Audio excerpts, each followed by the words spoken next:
से हम लोग होलिका दहन का त्योहार मनाते हैं।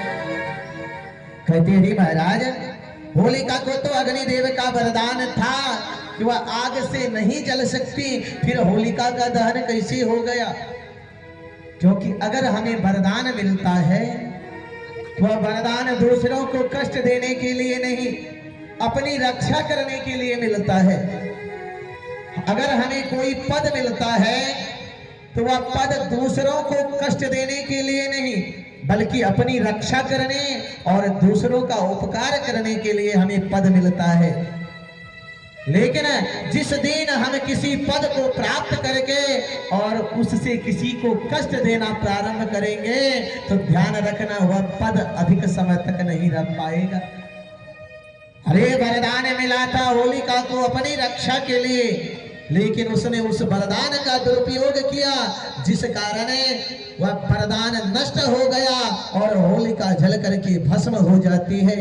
यहाँ हमें भगवान सिखाते हैं, अगर हमें धन मिला है, इस धन से हमें किसी की औकात की पता नहीं लगाना, इस धन से हमें किसी की रक्षा करना है, इस धन से किसी भूखे को भोजन देना है, इस धन से किसी को सहायता प्रदान करना है। लेकिन जिस दिन इस धन के द्वारा हम दूसरों को कष्ट देना प्रारंभ करेंगे, उसी दिन से हमारा धन नष्ट होना प्रारंभ हो जाएगा।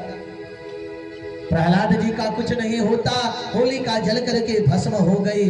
अब तो और चिंता में पड़ जाता है हिरण्यकशिपु, अब क्या होगा?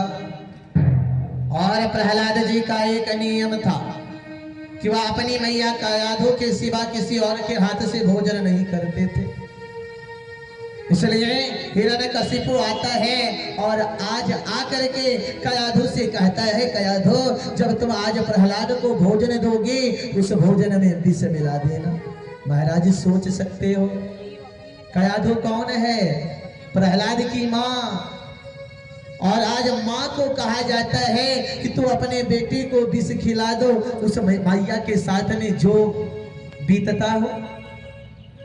महारानी कायाधु को जब कहा गया कि आज प्रहलाद को जब भोजन दोगी उसमें विष मिला देना, महारानी कायाधु रोने लगती है, भगवान से कहती है, प्रभु ये कैसी परीक्षा है? एक और पुत्र का प्रेम और एक और पति की आज्ञा, अगर मैं प्रहलाद को विष देती हूँ तो माता और पुत्र के बीच जो ममता शब्द है यह शब्द नष्ट हो जाएगा, और अगर मैं प्रहलाद को विष नहीं देती हूँ तो पति की आज्ञा का उल्लंघन होगा। महारानी कायाधु पुत्र प्रेम और पति की आज्ञा के बीच में फंस जाती है। फिर ध्यान आता है, पुत्र तो बाद में आया, पहले तो पति है, पुत्र से श्रेष्ठ स्थान पति का है, इसलिए पति की आज्ञा मानना चाहिए। वैसे भी प्रहलाद का क्या होगा? जब इतना उपाय करने के बाद प्रहलाद का कुछ नहीं हो पाया तो यह विष प्रहलाद का क्या कर लेगा? क्योंकि प्रहलाद को बचाने वाला कोई साधारण नहीं, स्वयं जगत के मालिक हैं।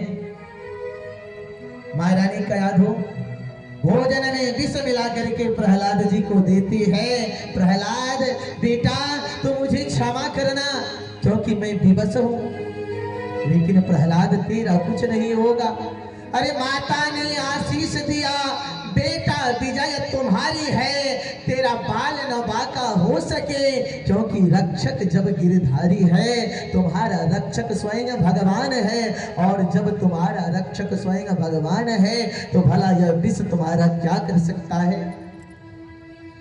प्रहलाद जी